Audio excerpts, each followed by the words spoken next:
machete, axe, gun, chisel, tools. Who was Freddie Foreman, the godfather of London? Freddie Foreman was born March 5, 1932 in Sheepcote Lane in London.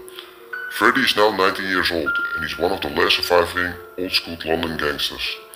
Freddie has numerous nicknames, including The Undertaker, Brown Bread Fred and the High Executioner. Brown Bread is Cockney rhyming slang for dead. Freddie left school at 14 with a little way of formal education. He felt that he might not be qualified to go straight.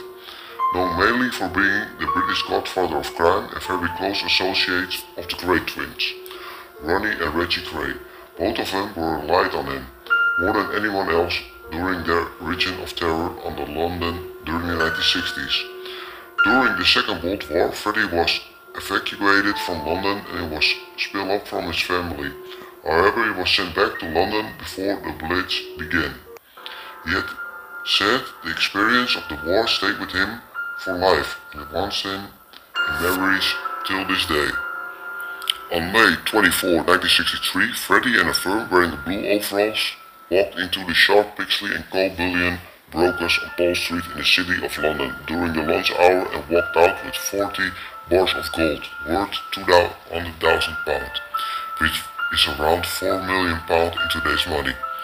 He spent 10 years in prison for disposing of the body of Jack the Head McVitie. Reggie Kray stabbed McVitie to death at the party in the Stoke Newington. Reggie then ordered an associate of the Kray firm to drive across London to dump the body on Freddie's manor in South London outside the church, only a few streets away from Fred's famous pub, the Prince of Wales. Started his long criminal career with enterprise stealing and selling expensive brand and new electrician goods in bulk. He would sell them at a third of their regular price to people who couldn't otherwise afford them. He says this made him feel like a regular Robin Hood. It's been stated that Fred put into place the intimidation of witness Ronnie Kray's killing of rival London gangster George Cornell in the Blind Beggar Pub Street in Whitechapel. Freddie was held a council war at the restaurant Simpsons in the Strand with other top London gangsters. It was decided that the Krays would be ironed out as they were deemed to be out of control. If the Krays had not been arrested, they might both be murdered. In 1966, Freddie was allegedly involved in the death of Kray associate Frank the Mad X-Man Mitchell. Mitchell was lured into the back of a van and once the van doors were closed, he was shot up to 12 times before he died, after producing a loaded hand pistol of his own.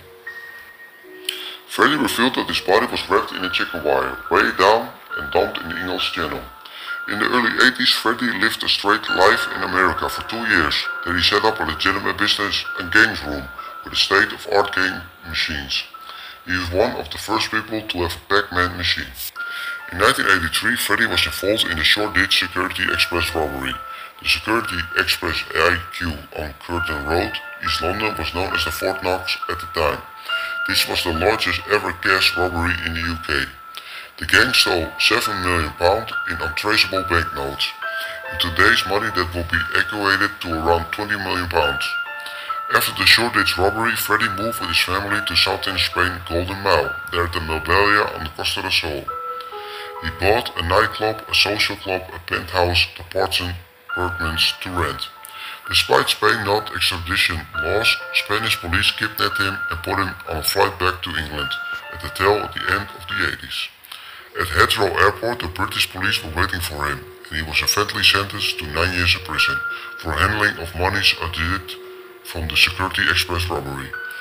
Freddie helped film star Tom Hardy perfect his performance of the Kray twins in 2015 film Legend. He has spent a total of 16 years of his life in prison. In the late 1960s, Freddie was increasingly called upon the infamous Kray twins to undertake various duties. Freddie was known to be reliable and effective at the line of his work.